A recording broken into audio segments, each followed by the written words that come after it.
selanjutnya kita memasuki sesi pemaparan materi oleh keynote speaker yang akan dimoderatori oleh Bapak Dr. Muhammad Yasar, SPP, MSc. Kepada Bapak kami persilahkan.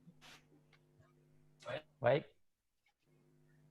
terima kasih Ibu Master of Ceremony. Assalamualaikum warahmatullahi wabarakatuh.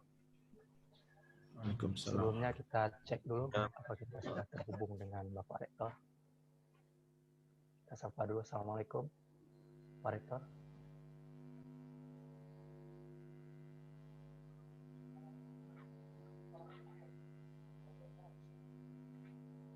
Bapak.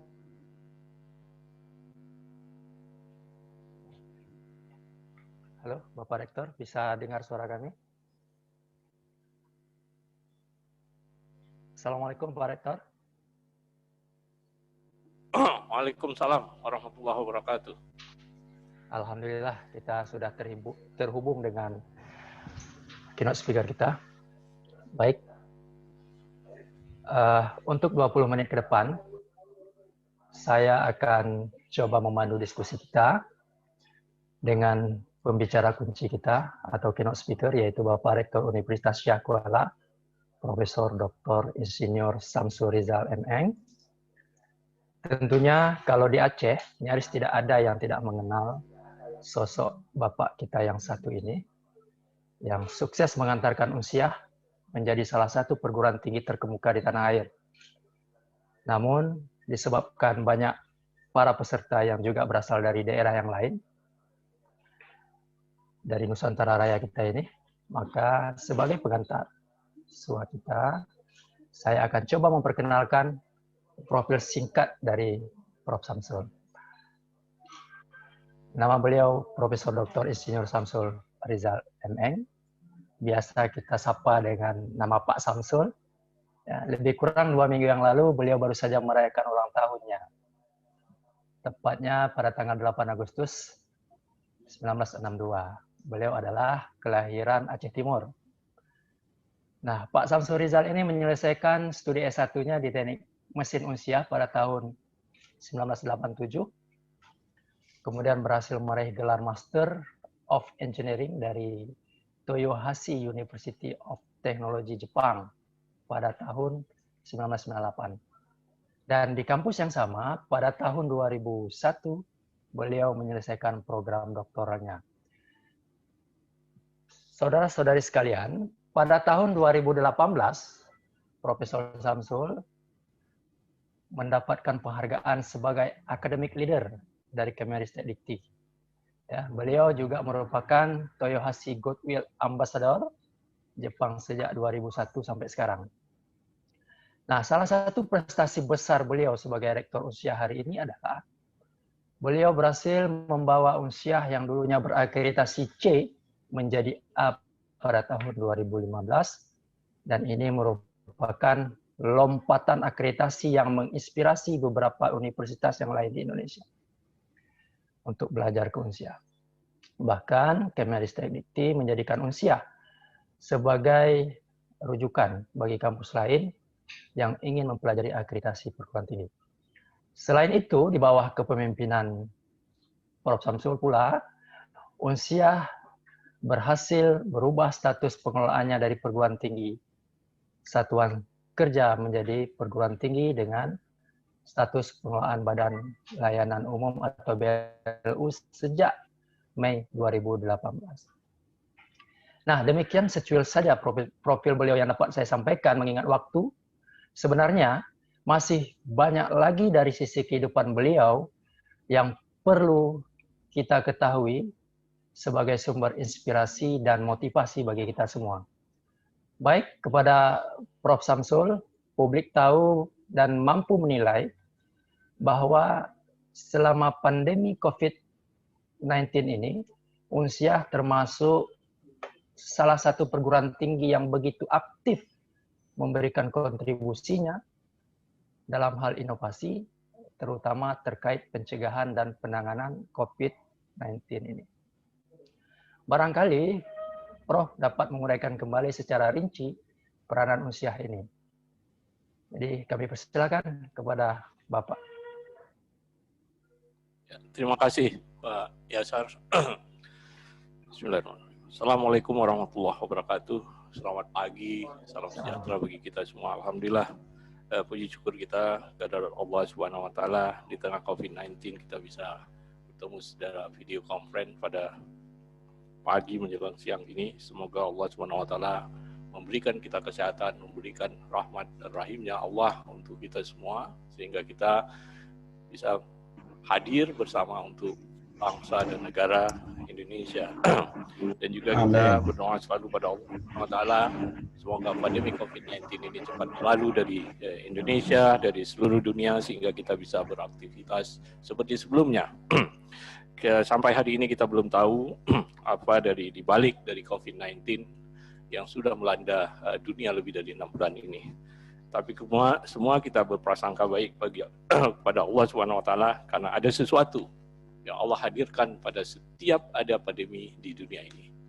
Tapi hari ini kita belum tahu dan belum ada obatnya. Ya, mudah-mudahan segera ada obat dan sehingga kita bisa beraktivitas seperti sebelumnya.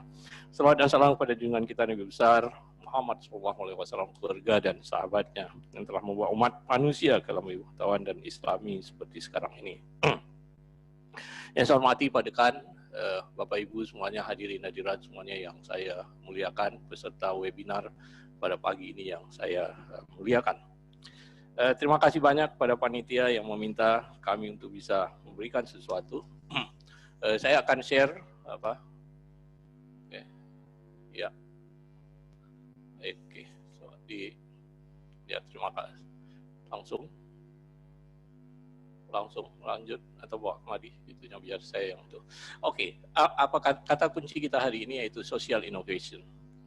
Apa itu social innovation? Yaitu a novel solution to a social problem that is more effective. Yang kita bekerja secara efektif, secara efisien dan berkelanjutan, sustainable. Or just than present solution and or for which the value created accumulated primarily to society as a whole rather than a private individual. Itulah sosial inovasi. Kita lihat, inovasi sosial menawarkan pendekatan secara holistik, ya, dengan melibatkan multisektor dalam bentuk creative partnership. Ini yang dikatakan oleh si Hess, Rogowski, dan Dunphy pada tahun 2002. Udah itu kita lihat, inovasi sosial bersifat kombinasi bottom up dan juga bottom down. Bentuk perorganisasian yang terbuka dan bersifat koalisi atau networking dalam implementasinya. Apa yang kita lakukan tadi disampaikan oleh ini moderator Pak Yasar, kenapa Unsia bisa melompat dari C menjadi A? Hanya satu-satunya institusi di Indonesia sampai hari ini yang bisa melompat dari C menjadi A. Yaitu harus kita, sama seperti sosial yang saya sampaikan tadi, yaitu terbuka. Harus bekerja secara ikhlas.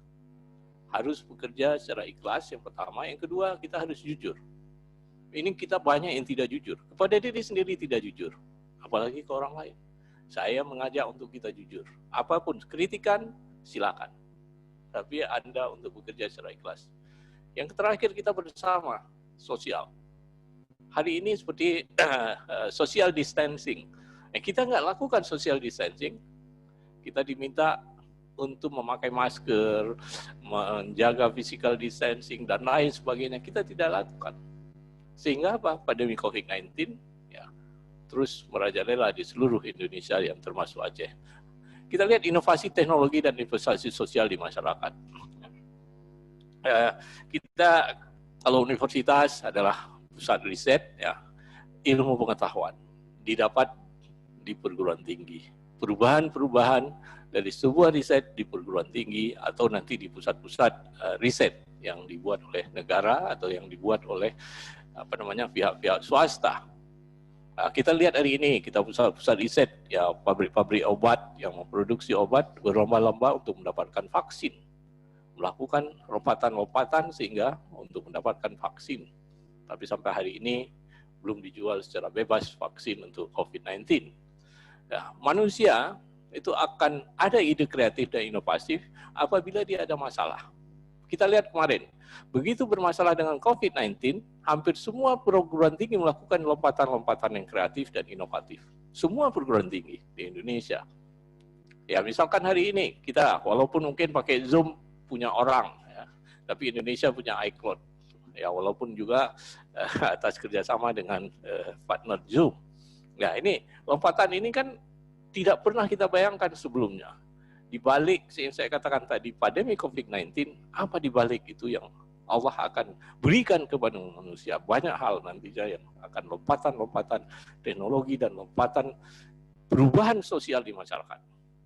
Ya, permasalahan hari ini, masalah market teknologi, ya, market social investment, teknologi push, produk inovasi, pasar bisnis, ya sama seperti kita bisa hadir dulunya. Kenapa misalkan ruang-ruang ber-AC? Karena apa? Saat musim panas, ya, yang menemukan AC bukan di negara musim panas, tapi di negara musim dingin. Karena mereka begitu musim panas, wah gerah. Akhirnya dibuatlah lompatan teknologi. Sama juga supaya apa? Makanan itu bisa hadirlah refrigerator hasil atau kita sebut dengan kulkas di Indonesia. Ya. Itu lompatan-lompatan teknologi yang karena ada kebutuhan manusia. Inovasi sosial dengan pendekatan inklusi. Tujuan utamanya adalah peningkatan kesejahteraan masyarakat. Masyarakat makin hidupnya lebih baik, ya. Kalau dulunya kita beli ikan hari ini harus kita masak atau kita proses, tapi sekarang 1 tahun ke depan juga tidak apa-apa, taruh di freezer. Kalau dulu saya waktu sekolah beli tempe itu tahan 6 bulan, masuk ke freezer. Nah, masuk freezer tempenya. Cabai merah karena susah di negara-negara itu kita beli taruh di freezer. Kita keluarkan kembali fresh sama sayur dan lain sebagainya, taruh di freezer. Itu hal-hal itu. Dan kita juga harus beradaptasi, ya seperti disampaikan oleh Presiden dengan COVID-19 hari ini. Kita adaptasinya apa? Dengan protokol COVID-19, bukan adaptasi seperti di warung-warung kopi tanpa ada pembatasan. Kita harus lakukan pembatasan sampai dengan COVID-19 ini mereda. Sampai kita menemukan. Kita lihat apa inovasi Universitas Syah Kuala di bidang pertanian dan MIPA dan engineering itu. Ada Green Super Rice, ya, yang dibuat oleh Pak Effendi, ada Pak Syarifudin Increasing the Quality of Grade A tuna untuk ekspor, ya, saya pula dengan kawan-kawan Inclusive Innovation in Pacoli Oil. Kenapa Pacoli Oil? Karena dulunya nilam terkenal di Aceh, tapi beberapa tahun yang lalu nilam hampir hilang. Hanya 3% dari produksi Indonesia nilam berasal dari Aceh. Padahal dulu hampir 90% solar nilam diekspor itu dari Aceh, hampir 90% lebih. Ya, mulai dari nama nilam aja, Netherlands Indonesian Party itu Aceh itu dibuat nama nilam oleh orang Belanda. Dan banyak lagi, ya, inovasi-inovasi yang sudah dilakukan oleh universitas. Jadi kita ingin, saya selalu katakan, setiap penelitian dosen itu harus mengikutkan mahasiswa. Karena apa? Kita kan harus ada memberikan ilmu kepada orang lain. Itulah seorang muslim. Menurunkan sebuah ilmu karena supaya dunia ini tetap eksis. Ya, jangan ilmu itu untuk diri sendiri. Ya. Karena juga dalam orang Islam mengatakan ilmu itulah yang akan nanti menolong dia, baik di alam kubur atau di yaumil akhir. Kalau ilmu itu berfaedah bagi kehidupan manusia. Nah, ini student community, startup, ya kita udah ada banyak startup, ada dari mahasiswa, teaching industry dan laboratorium industri. Ini business to business, ya. Sekarang kita nilam ada bisnis, itu bisnis. Memang lama dan komersialisasi. Ya, oke, kita lanjut aja. Kompetensi dari komunitas. Apa yang kita ingin bangun yaitu kompetensi dari komunitas yang ada di setiap daerah, setiap kampung. Ya. Jadi kalau kampung itu bisa terbangun, akhirnya kecamatan terbangun, kecamatan, kabupaten. Ya. Jadi komunitasnya, karena kita adalah komunitas dari kehidupan. Udah kita lihat apa yang dilakukan oleh pengembangan nilam Aceh oleh ARC. Ya. Mereka datang ke saya 3 tahun yang lalu. Lanjut aja. Mereka datang ke saya 3 tahun yang lalu, yaitu ingin karena nilam di Aceh sudah menurun secara produksi, mereka ingin kembalikan nilam. Ya, kita langsung membuat ARC dan alhamdulillah setelah 3 tahun banyak perubahan yang dilakukan. kita bisa meningkatkan. Tujuan utama dari ARC Universitas Syakola yaitu meningkatkan kesejahteraan petani nilam di Aceh. Nanti Indonesia, ya kan, kita sehingga ada produksi yang turunan daripada nilam. Meningkatkan nilai tambah melalui produk turunan oleh UMKM. Udah itu kita biasanya mengekspor, ya, menjual petani langsung dia jual ke Medan, Singapura proses baru dikirim ke Perancis atau negara-negara yang membutuhkan nilam. Tapi sekarang kita sampai dengan ekspor itu bisa dilakukan di Universitas Syakola dengan mesin yang sudah dibuat, ya, kerjasama dengan BPPT dan bantuan dari BPPT atau hibah dari BPPT yang diletakkan di Universitas Syakola untuk menghasilkan dari nilam bisa menghasilkan kristal dari 500.000 menjadi 25 juta rupiah per kilogram. Itu perubahan nilai tambah yang kita inginkan itu sehingga UMKM nanti akan cepat berkembang. Di sektor hilir meningkatkan daya saing bangsa melalui pasar ekspor yang berorientasi kesejahteraan petani nilam dan UMKM. Kita mungkin tidak banyak yang bisa kita lakukan, tapi berapa rupiah, ya, karena banyak juga industri di Indonesia mengimpor nilam yang sudah diproses dari Singapura, yang tadi dijual ke Singapura 600.000 atau paling mahal 800 sampai 1 juta, diproses sana, dijual 25 juta, setelah menjadi kristal, dijual lagi ke Indonesia. Kan aneh, kita produksi raw material, setelah itu kita sama seperti hari ini, kita minyak mentah udah ekspor 1 juta barel. Sebelumnya juga kita ekspor minyak mentah, tapi kita beli minyak premium atau Pertamax. Kalau sekarang pilah kita tidak memproduksi lagi minyak, kita sudah sangat turun. Udah itu inklusif teknologi. Kita inginkan G2 government, ya, harus ikut. Udah itu alhamdulillah kita dengan Bapeda, ya, ini ada PT Haldin, ya, BTJA, Kina di Indonesia dan komunitas inovasi, ya kita Unsyah hanya bergerak untuk melakukan inovasi, memberikan ke komunitas teknologi-teknologi, ya, sehingga mereka menghasilkan produk yang berkualitas. Atau kita melakukan sebuah proses inovasi sehingga bisa kita jual dengan harga lebih. Jadi kalau orang ini bilang 4, ya, government, universitas, bisnis, community, dan itu ditambah media. Apa kelebihan daripada ini? Karena setiap negara itu government adalah mengeluarkan regulasinya. Jadi kita ingin pemerintah juga mengeluarkan regulasi terhadap misalkan nilam, ya. Ini seperti Bank Indonesia juga ikut bersama dalam nilam karena ingin memperkecil dolar. Kalau enggak kita membutuhkan dolar yang banyak karena membeli import yang lebih banyak. Kalau kita ekspor lebih banyak, ya. Sekarang kan mungkin lebih dari 3% sekarang. Kalau kita lihat import dengan ekspor kita selalu minus dari import lebih banyak dibanding ekspor. Sehingga kita harus berutang setiap tahun untuk menstabilkan nilai rupiah dan menstabilkan neraca perdagangan kita. Inilah tugas kita semuanya, ya, para generasi muda ini, bagaimana ekspor kita lebih banyak, sehingga import lebih kecil, sehingga akan membangun bangsa ini akan lebih baik. Dan bukan tidak boleh utang silakan. Ya, Jepang utang itu 200%, tapi 90% lebih dari utang negara Jepang itu dilakukan kepada rakyatnya. Artinya kalau negara berutang dan rakyatnya makin makmur, nggak apa-apa. Udah itu kita lihat penguatan hulu dan hilir dari ARC. Ya. Yang pertama inovasi bibit. Kemarin kita sudah melakukan, ya, teknologi-teknologi pembibitan. Ini sudah ada di sebelah kanan. Itu sudah berhasil dilakukan oleh, ya, ahli-ahli kita, teknologi kita, ya, dari ujung daun, ya, sehingga bisa dihidupkan, ya, menjadi ini. Sehingga kita bisa memproduksi, ya, bibit yang lebih baik. Kita bukan merubah DNA, tapi melakukan inovasi terhadap ini. Karena DNA akan berbahaya juga karena prosesnya akan sangat lama. Yang kedua, inovasi biopestisida. Kita tidak ingin menggunakan zat-zat kimia yang beracun sehingga suatu saat akan merusak lingkungan dan juga merusak proses produksi ke depan. yaitu inovasi pupuk organik, ya, teknik budidaya, sampai penyulingan, ya, penyulingan juga itu sebenarnya contoh-contoh yang sebelah kanan. Udah itu inovasi produk turunannya sudah kita lakukan, ya, mudah-mudahan nanti pengembangannya akan lebih tinggi.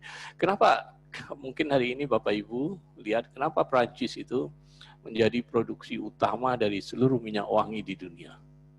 Kenapa? Karena mereka punya tantangan di abad ke-18. Itu di Prancis, di kota Paris, yang sebelah daerah miskin, ada Paris miskin dulunya, itu daerah punya makan kulit. Ya, punya makan kulit, sehingga air buangan dari kulit punya makan itu dibuang ke sungai, sehingga sungai-sungai bau. Sehingga mereka ingin supaya orangnya tetap wangi, ya walaupun sungainya ini, ya akhirnya inovasi. Akhirnya muncullah minyak wangi di abad ke-18. Sebenarnya kita sudah lama minyak wangi udah ada Nabi perkenalkan, ya, dari 14 abad yang lalu. Ya, dari bahan-bahan yang bukan kimia tapi dari organik, dan di awal-awal juga Perancis dari organik. Yang ketujuh yaitu pengembangan klaster inovasi. Ini beberapa tempat kita sudah lakukan klaster inovasi untuk minyak nilam. Ya. Oke, lanjut.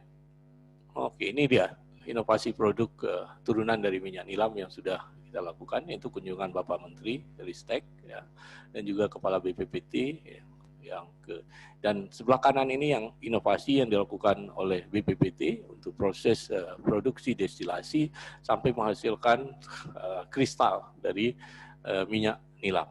Jadi mudah-mudahan nanti bukan hanya minyak nilam saja, tapi kita namakan Adsiri Research Center, jadi minyak-minyak yang lain yang akan kita proses, ya, minyak lawang, minyak pala, minyak bunga melati, minyak yang lain yang banyak digunakan karena dalam produksi, ya, Bapak Ibu boleh lihat, ya, apakah dia merek-merek minyak yang mahal itu campurannya lebih dari 20 minyak-minyak, tapi inti dari semua minyak dia gunakan minyak nilam karena tahan lama.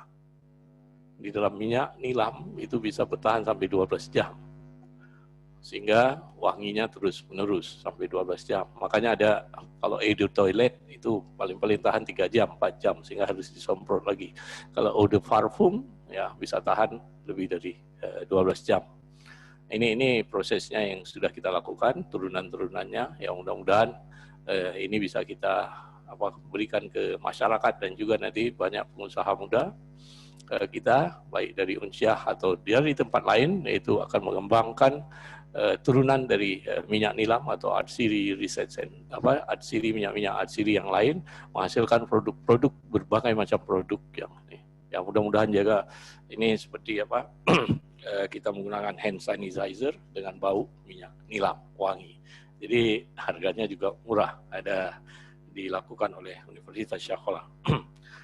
Jadi apa dampak dari pemanfaatan hasil riset untuk inovasi sosial? Ini suara karya. Kluster inovasi nilam Aceh jadi role model bisnis quadruple helix. Jadi antara pemerintah, ya, bisnis, universitas, dan juga masyarakat dan dunia usaha. Ya, ini udah itu riset nilam Unsyah sudah hasilkan 9 produk. Ini tahun yang lalu, ya, bulan 3 kemarin. Kemarin kita sudah munculkan lagi produk-produk lain. Ya, mudah-mudahan akan lahir pengusaha-pengusaha muda nantinya dari nilam-nilam yang ada di Aceh atau yang lain. Ya, mudah-mudahan setelah ditetapkan sebagai pusat unggulan iptek, ya kita udah 2 tahun pusat unggulan iptek dari Adsiri Research Center Universitas Syarqah. Ya, mudah-mudahan ini bisa menjadi memacu, ya, keinginan dari para mahasiswa ke depan, ya, tidak ingin lagi menjadi PNS atau ASN, tapi bagaimana menjadi untuk mengembangkan dunia usaha di berbagai sektor. Karena kita Aceh sebenarnya dan Indonesia itu kaya dengan sumber daya alam, tapi belum dieksplorasi dengan optimal. Tapi ada negara dengan kurangnya sumber daya alam, tapi sumber daya manusianya bagus, sehingga mereka bisa mengeksplorasi. Karena apapun sebenarnya, 14 abad yang lalu, Allah mewahyukan kepada Nabi kita, yaitu ayat pertama yang turun kepada Nabi Muhammad SAW, yaitu Iqra bismi rabbikal ladzi khalaq. bacalah dengan menunggu nama Tuhan. Artinya apa? Kita dengan membaca keadaan zaman, membaca keadaan sekitar kita, membaca semuanya, baca. Artinya ilmu pengetahuan.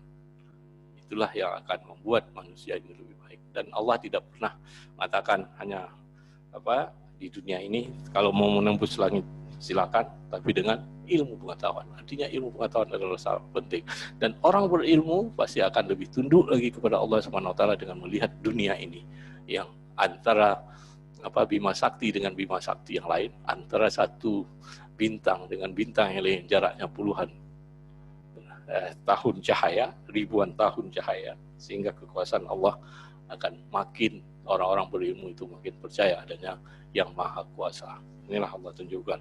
Ini contoh-contoh, ini berapa hal contoh petani nilam di Aceh ini bergairah. Ya. Karena apa? Karena harga produksi sekarang 600.000. Kalau kurang dari 500, Unsyah beli, saya bilang. Nah, supaya apa? Petani kita makin bergairah. Ya, akhirnya mereka sejahtera nanti. Ya. Harga minyak nih. Ini Aceh Jaya ya, dikirim ke Eropa. Sekarang kita sudah kerjasama beberapa dengan ini nilam pacar lama yang kembali dilirik. Nah, ini yang kebun-kebun contoh yang dilakukan di Universitas Syakola dan juga di beberapa tempat di Aceh Jaya. Oke, lanjut ya. Nah, ini dia Gramedia Banda Aceh. Ini juga kita bina minyak brand ya. Sekarang Aceh Authentic Parfum ya, ada selanga, ada ramu. Nah, ini beberapa natural badsal lilin, aroma, patchouli essential oil. Nah, ini banyak nih.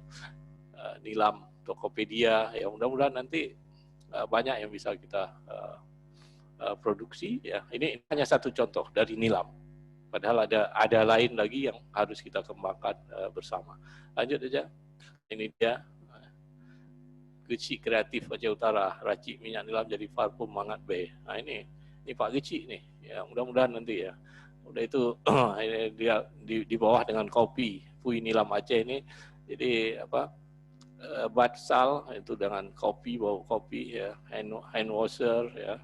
Nah, banyak lagi itu udah banyak yang kita hasilkan. Nanti dengan produk-produk lokal yang lain, ini belum pala. Kita belum cerita itu ada pala di ujung itu ya. Nanti akan pala, ada cengkeh ya. Sehingga produksi petani akan menggairahkan. Sehingga mereka lebih sejahtera. Kenapa kemiskinan dan ininya kan di daerah-daerah kepulauan, daerah gunung atau bukit-bukit dibandingkan dengan orang-orang yang hidup di kota. Kemiskinan lebih banyak di daerah itu dan di daerah pesisir, nelayan-nelayan. Nanti kita akan kalau banyak orang-orang yang pintar, saya selalu berkeyakinan kalau ada universitas yang hebat di satu daerah, pasti orang-orang sekitar itu banyak inovasinya sehingga kemiskinan akan berkurang. Saya selalu percaya itu. Karena apa? Karena Allah sudah mewahyukan kepada Nabi kita 14 abad yang lalu, yaitu Iqra, baca. Artinya orang-orang yang pintar pasti akan membuat negara lebih baik. Ya, kecuali ada yang nggak percaya, silakan menantang saya untuk kita berdebat. Ya, kalau masih ada pemerintah yang tidak percaya terhadap ilmu pengetahuan, ya kemarin Presiden juga katakan terhadap pandemi ini ya diminta pengusaha untuk percaya kepada saintis, untuk berkonsultasi kepada saintis, artinya orang-orang yang berilmu. Ya, Allah juga minta kepada Nabi kita, kan Nabi selalu mengatakan orang-orang berilmu. Dalam Al-Quran juga katakan akan lebih tinggi dibanding orang yang tidak berilmu. Lanjut, ini dia yang ketiga. Ini Universitas Syakola melalui Asiri Research Center melakukan pendampingan OU itu di depan Pak Menteri dengan Halding dan Kabupaten Aceh Jaya. Ini Unsyah kerjasama dengan Nat Green, ini sudah diekspor. Ya, mereka beli dari Unsyah, ya kita kumpulkan dari petani, ya kita ekspor ke Perancis. Ya, ini sudah ada banyak yang kita lakukan, sehingga harganya tidak akan berkurang dari 500.000. Patokan kita 500.000 minimal. Lanjut, ya inovasi penyebaran COVID-19 ya, yang dilakukan melalui minyak nilam. Lanjut aja, ini dia. Kita bagikan hand sanitizer ya kepada mahasiswa asing di Unsyah dan juga kepada masyarakat sekitar kampus, dan juga dibagi di pasar-pasar oleh Unsyah di awal-awal berjangkitnya COVID-19. Dan alhamdulillah sebenarnya Aceh memenangkan pertarungan di awal pertama. 100 positif pertama, 100 orang positif di Aceh ini butuh waktu 111 hari, artinya berhasil. Tetapi setelah itu, karena semua lalai, ya, tidak ada aturan-aturan yang mengikat, sehingga orang terlena, dan hari ini Aceh salah satu yang terberat. Sebenarnya kalau kita lihat hasil positif rate, orang yang diperiksa melalui PCR, ya, swab, itu lebih dari 14%. Padahal WHO merekomendasikan yang bisa dikontrol adalah positif rate-nya kurang dari 5%. Tapi Aceh 14% dan juga hampir nasional karena kita belum bisa memeriksa secara massal. Unsyah insya Allah punya lab, tapi Unsyah tidak punya dana untuk operasional, tapi kita akan gratiskan yang mana yang mampu kita gratiskan semaksimal mungkin. Ya ini kan tidak mungkin Unsyah itu mensubsidi provinsi yang kaya, ya, nggak mungkin. Itu naif, sama seperti orang membuang garam ke lautan. Ya, garam ke lautan kita buang, kita mau garamin lautan, nggak mungkin. Ya, nggak ada ininya, nggak ada efek apa-apa. Ya, kita lanjut sebenarnya ini di awal-awal pertama, ya lanjut aja. Ini juga Unsyah sudah buat ini. Mudik berarti Anda menjadi ODP dan wajib isolasi mandiri. Sebenarnya kalau ini dipakai, Sapa Mudik, dan terus diperbaharui, ya kerjasama dengan Dinas Perhubungan, dan itu tidak dilakukan, ya sehingga bisa mendetek orang-orang yang positif, juga pemerintah pusat juga sudah membuat, sehingga kita ke kampung-kampung, daerah-daerah, siapa yang positif akan cepat, sehingga tracing-nya akan cepat, tracking-nya akan cepat, sehingga tidak berkembang. Tapi itu tidak dilakukan. Ya, saya nggak tahu penasehat pemerintah siapa, pasti ada penasehat pemerintah. Cuma penasehat pemerintah yang tidak tahu tentang pandemi COVID-19, sehingga ya, pemerintah Aceh mengeluarkan aturan-aturan yang sampai hari ini masih kita tunggu, Pergub dan lain-lain, ya, sehingga tetapi saya ingin mengajak semua kita untuk melawan COVID-19. Anda mempunyai mulut, silakan mensosialisasi apa yang Anda ketahui untuk menurunkan pandemi COVID-19 ini, supaya kita bisa terbebas dari COVID-19 ini.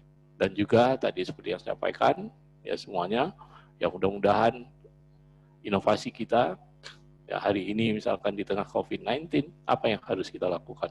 Baik yang berjualan, ya warung kopi dan lain sebagainya, kita tidak ingin ekonomi kita runtuh karena COVID-19. Kita harus juga berusaha ekonomi tetap jalan, tapi kita harus melawan tetap COVID-19, sama-sama kita jaga COVID-19 ini supaya tidak meluas di seluruh Indonesia ini dan juga ke dunia. Terima kasih banyak atas ini yang mendengar hari ini, yang mudah-mudahan kita sama suara kita, sama visi kita untuk membangun bangsa ini ke depan lebih baik.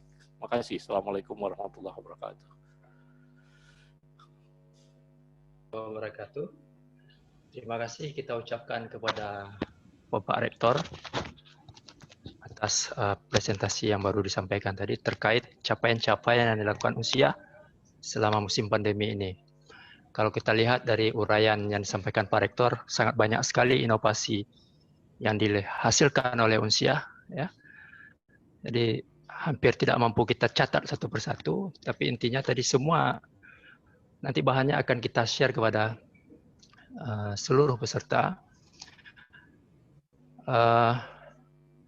Salah satu dari yang disampaikan oleh Pak Rektor tadi adalah tentang Aksiri Research Center. Ini alhamdulillah pada sesi invited speaker nanti itu Direktur Eksekutifnya akan kita hadirkan untuk mengupas lebih detail tentang capaian-capaian Aksiri Research Center itu. Baik, hadirin sekalian yang kami muliakan,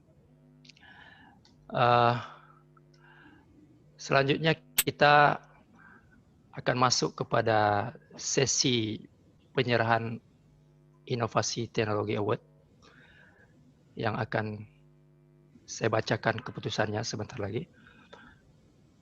Keputusan Dewan Juri Anugerah Inovasi Teknologi Award 2020, Lembaga Kajian Pembangunan Pertanian dan Lingkungan LKPPL bekerjasama dengan PT Pertamina EP, Politeknik Aceh Selatan, Program Studi Teknik Pertanian Usia, Pusat Studi Mekanisasi dan Perbengkelan Usia, dan Akademi Farmasi YPPM Mandiri Banda Aceh menimbang dan seterusnya, mengingat dan seterusnya, memutuskan pertama,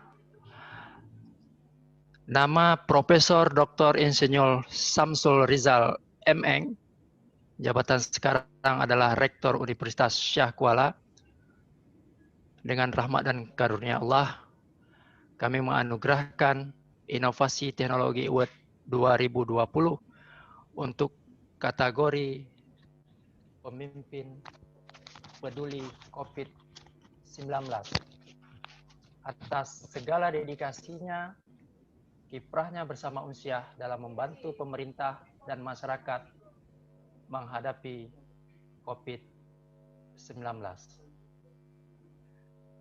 Untuk Bapak Rektor, nanti award-nya akan kami sampaikan, akan dikirim oleh pihak panitia ke Rektorat Usia. Mudah-mudahan Bapak berkenan. Terima kasih. Ini bukan untuk saya pribadi, tapi untuk kita semuanya. Ya, bagaimana kita untuk selalu bersuara, ya, untuk selalu mensosialisasikan COVID-19 itu ada, ya, sehingga kita bisa hidup lebih baik. Walaupun hari ini kita terjadi pembatasan sosial, memakai masker dan lain sebagainya, selalu mencuci tangan, kita lawan selalu COVID-19 untuk kita semuanya. Jadi bukan untuk saya pribadi, tapi saya berterima kasih ya kepada tim yang telah memberikan kepercayaan, menganugerahkan ini ke saya, tapi ini saya persembahkan untuk kita semuanya. Marilah bersama-sama kita lawan COVID-19, sehingga masyarakat kita akan lebih baik ke depan. Dan juga kita selalu berusaha untuk mencari apa hikmah di balik COVID-19 yang Allah memberikan virus ini ya di dunia ini hari ini, ya udah 6 bulan, pasti ada sebuah hikmah ya, pasti Allah akan anugerahkan bagi umat manusia ke depan. Terima kasih. Ya, terima kasih Prof. Samsul. Selanjutnya yang kedua, nama Toto Parafianto, jabatan sekarang Rantau Field Manager Pertamina EP, dianugerahkan Inovasi Teknologi Award 2020 untuk kategori Tokoh Inspiratif COVID-19 atas dedikasinya mengembangkan program bantuan sembako, program ketahanan pangan keluarga mandiri, program hand sanitizer, dan pengembangan pasar afirmatif untuk mendukung penanggulangan COVID-19. Insya Allah kita akan segera kirim ke rantau Pak Toto Parafianto ya. Terima kasih. Bisa disampaikan sepatah dua patah kata Pak Toto. Baik, yang kami hormati Rektor Universitas Syah Kuala, Bapak Profesor Dr. Insinyur Samsul Rizal.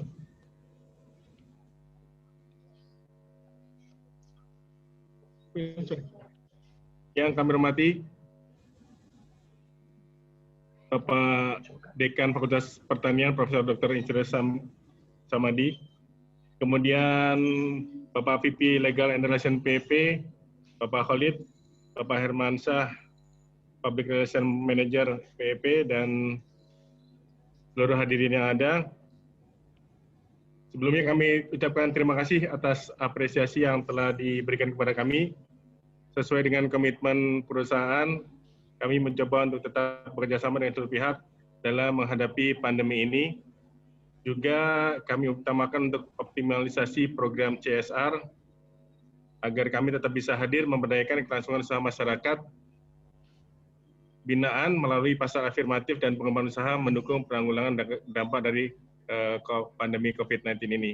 Terima kasih atas apresiasinya. Semoga kami tetap bisa terus komitmen terhadap kegiatan CSR untuk masyarakat. Demikian saja, terima kasih Pak. Terima kasih. Selamat terus berkarya untuk Pak Toto Prapianto bersama tim di Rantau Pertamina IP. Untuk inovasi award, teknologi award yang ketiga dianugerahkan kepada Bapak Heri Setiawan SSTMT. Jabatan sekarang beliau adalah Kepala Pusat Inovasi dan Penerapan Teknologi Informasi Piranti Politeknik Aceh Selatan. Dianugerahkan Inovasi Teknologi Award 2020 untuk kategori Inovator COVID-19 atas dedikasinya dalam inovasi bilik disinfektan, aplikasi pantau COVID, aplikasi penjualan online, dan alat cuci tangan tanpa sentuh. Kepada Bapak Heri, kami beri kesempatan untuk menerima langsung award sebagai simbolik dari penyerahan award ini. Alhamdulillah Pak Heri bisa hadir di markas panitia hari ini ya, untuk menerima secara langsung. Akan disampaikan langsung oleh Ibu Ketua Panitia, Ibu Raida Agustina STP MSC.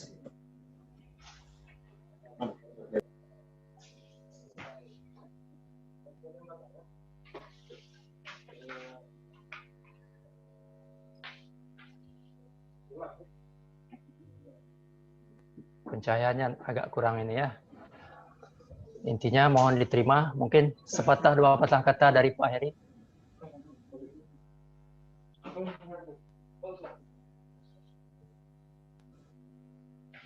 Ya, ini piagam penghargaannya. Mudah-mudahan terus menginspirasi dan memotivasi untuk terus berkarya.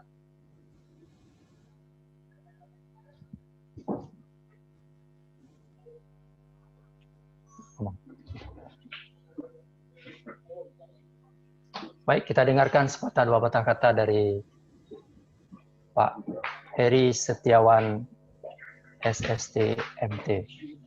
Luar biasa, secara personal beliau menciptakan 4 inovasi yang betul-betul bermanfaat diterapkan khususnya di Kabupaten Aceh Selatan. Silakan Pak Heri. Baik. Assalamualaikum warahmatullahi wabarakatuh. Alhamdulillahirrahmanirrahim. Tentunya ini didapat dari dukungan Politeknik Aceh Selatan, juga pemerintah Kabupaten Aceh Selatan. Apa yang kita lakukan di daerah, yaitu di kabupaten, memang sedikit berbeda dengan di kota-kota besar mungkin ya, karena kami memang Aceh Selatan itu berada di kawasan terluar. Kemudian kami sebagai dosen dari dari Politeknik Aceh Selatan melihat beberapa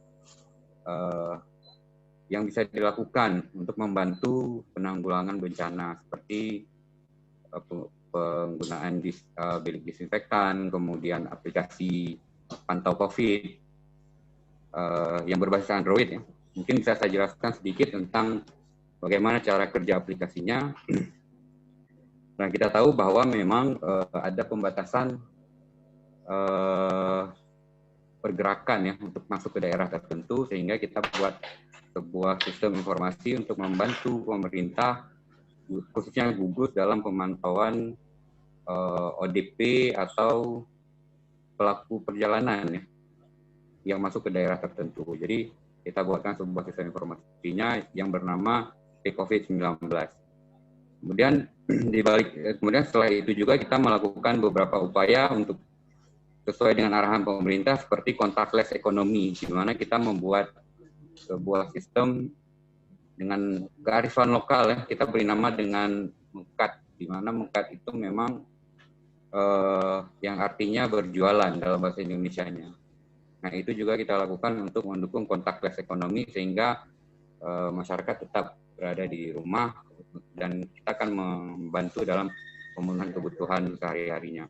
Selanjutnya kita juga buat inovasi seperti contactless seperti cuci tangan otomatis dan lain sebagainya. Tentunya ini anugerah yang saya terima. Saya juga tidak menyangka ya bersama tim yang berada di Poltas bahwa hal kecil yang kami lakukan ternyata dilihat oleh pihak panitia, kemudian juga Pertamina, sehingga anugerah ini bisa kami dapatkan. Kemudian saya persembahkan anugerah ini atau award ini kepada Politeknik Aceh Selatan yang telah mensupport kami dan tim di sana. Terima kasih, Pak. Terima kasih kepada Pak Heri Setiawan, SSTMT, yang telah menerima award secara simbolik. Ya. Untuk Pak Rektor dan Pak Toto, kami akan segera mengirimkan ke tempat. Baik, untuk sesi terakhir dalam sesi keynote ini, kami mohon kesediaan kepada seluruh peserta, para keynote, para invited speaker, semua kita yang ada di dalam webinar ini, untuk berkenan memunculkan gambar aslinya. Kita akan melakukan sesi foto bersama secara daring. Ya. Coba panitia dipastikan yang belum ada. Bapak Rektor masih. Oke, kami berharap kesediaan kepada semua untuk dapat berposes sebentar, sejenak. Oke, kasih tahu Bapak panitia.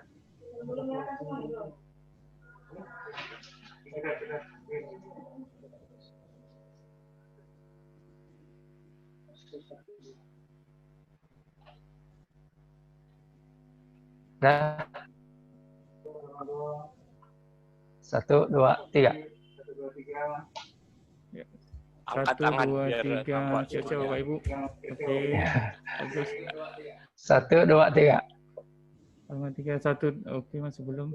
Salam 1, 2, 3. Terima kasih. Satu lagi. Oke, masih belum. Ini masih banyak yang belum buka. Gak apa ya, kalau yang belum buka ya. Satu lagi. Oke. Selesai. Sip, selesai. Oke, selesai dari panitia dalam proses pengambilan gambar kita bersama. Mudah-mudahan bermanfaat menjadi kenang-kenangan. Insya Allah akan kita share kepada semua peserta pada hari yang berbahagia ini. Baik, saya sebagai moderator sesi keynote, mohon maaf jika ada kekurangan dalam memandu acara ini.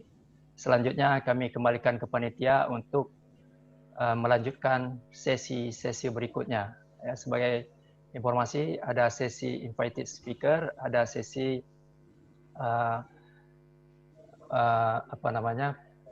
makalah pilihan yang akan ditampilkan pada sesi selanjutnya. Baik, terima kasih. Mohon maaf sekali lagi. Kami ucapkan selamat sekali lagi untuk para penerima award. Mudah-mudahan ini bisa memotivasi dan menginspirasi kita semua. Billahi taufiq wa hidayah. Wassalamualaikum warahmatullahi wabarakatuh. Waalaikumsalam. Ya, terima kasih kepada Bapak Dr. Muhammad Yasar, SPP MSc, yang telah membantu acara keynote speaker pada hari ini. Untuk selanjutnya, kita memasuki sesi invited speaker dan paparan makalah.